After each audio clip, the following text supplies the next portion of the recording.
In this video, I wanted to do some kind of more advanced finding the area between curves.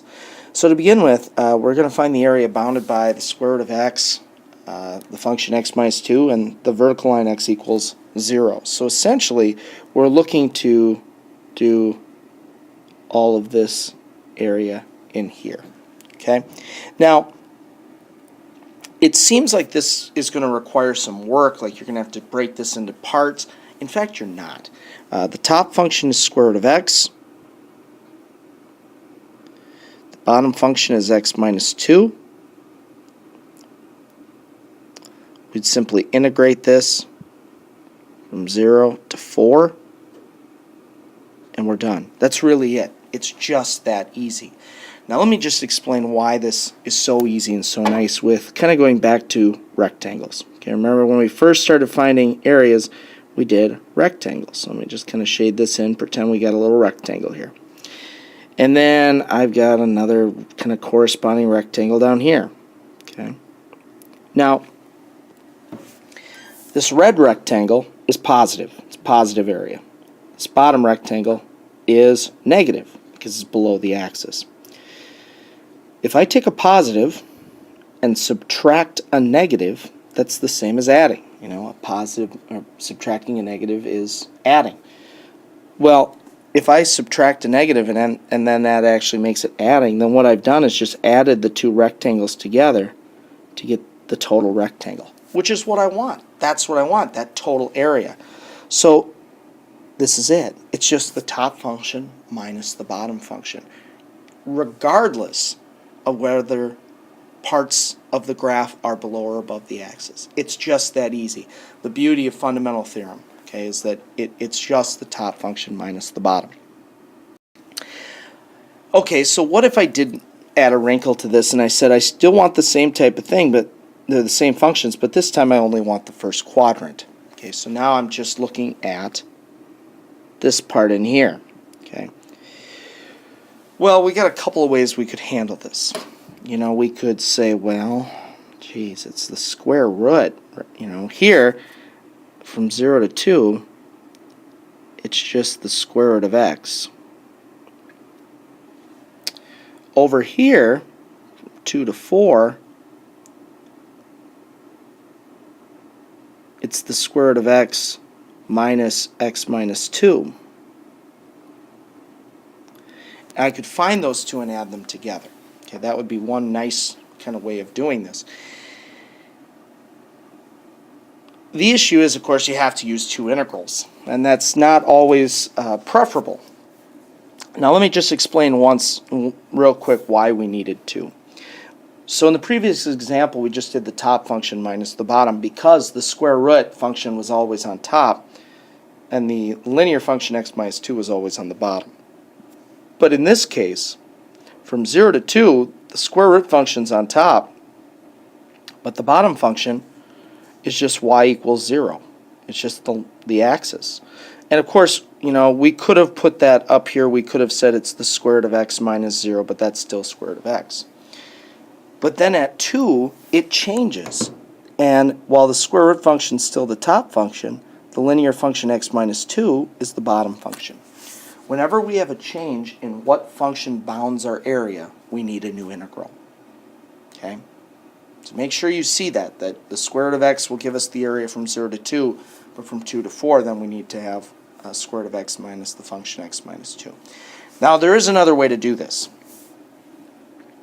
and that has to deal with integrating with respect to y. So I want you to kind of think about this like it's on its side for a minute, okay?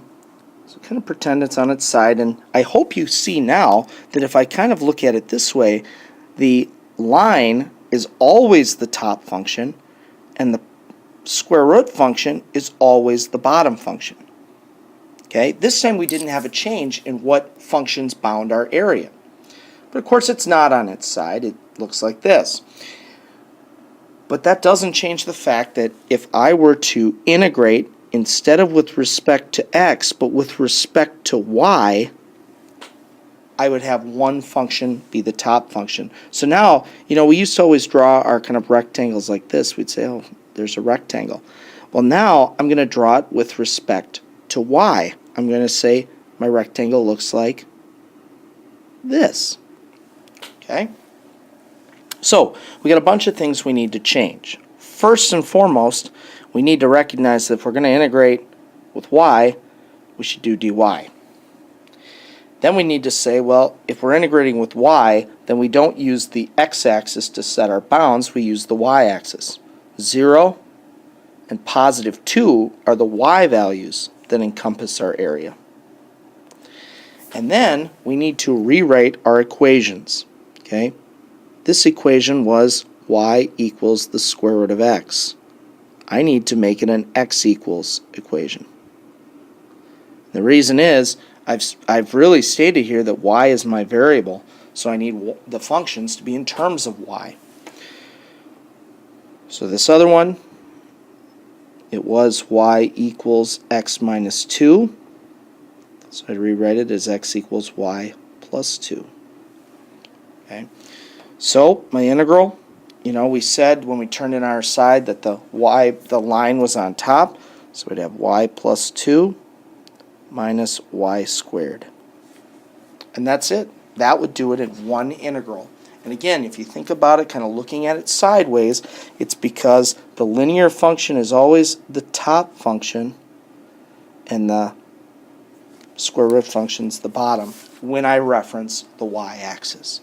Now, the math is the same here. I mean, you'll still do 1/2 y squared plus 2y minus 1/3 y cubed, evaluate at 2 and 0. So that's not going to change. Okay. I suppose we could actually do that because it's easier in this case. So half of 4 is 2 plus 4 minus 8/3. Plug in 0, we'd get 0, so we'd have 6 minus 8/3, which would be the same as 18/3 minus 8/3, so the final answer is 10/3. Okay? So, much easier to do if we do it in reference to the y-axis. Now, either way will work. They'll both give you the same answer, but it just is quicker. Let's look at one more example, a little more complicated. Find the area of the region enclosed by those graphs. So I hope, again, you see that, if you were going to do this in terms of x, you'd say, well, from -2 to -1, it's, these two functions, and then for the rest of the way, it's this function and minus the bottom, which is x cubed. It's a lot, okay? It's a lot of stuff, all right? Where if I looked at it, again, sideways, the red function's always on top, and the blue function's always on the bottom. So I could do this in terms of y. Now again, we need the bounds, because we're going in terms of y, so they're intersections. This was -1. If you actually graphed this and got it, this is 1.793, I believe. And you could use your calculator. You could graph both these functions. This, of course, you'd graph as the square root of x plus 2 and negative square root of x plus 2. Okay. So my integral is going to go from -1 to 1.793. Okay. Again, the top function was the red function. This is the one that's up above. So I need to rewrite that. Right? It was y equals x cubed. I need it to be x equals the cube root of y. The bottom function was already in terms of y, so I could just write y squared minus 2 dy, and that's it. Now, if you wanted to do this on your calculator, which I think in this case you would, you could do this with fnant and just do, the cube root of x minus x squared minus 2, and then d, comma x. It will evaluate it because the method's the same. It's still finding the antiderivative and plugging it in. The calculator will evaluate it with x's and give you the correct answer.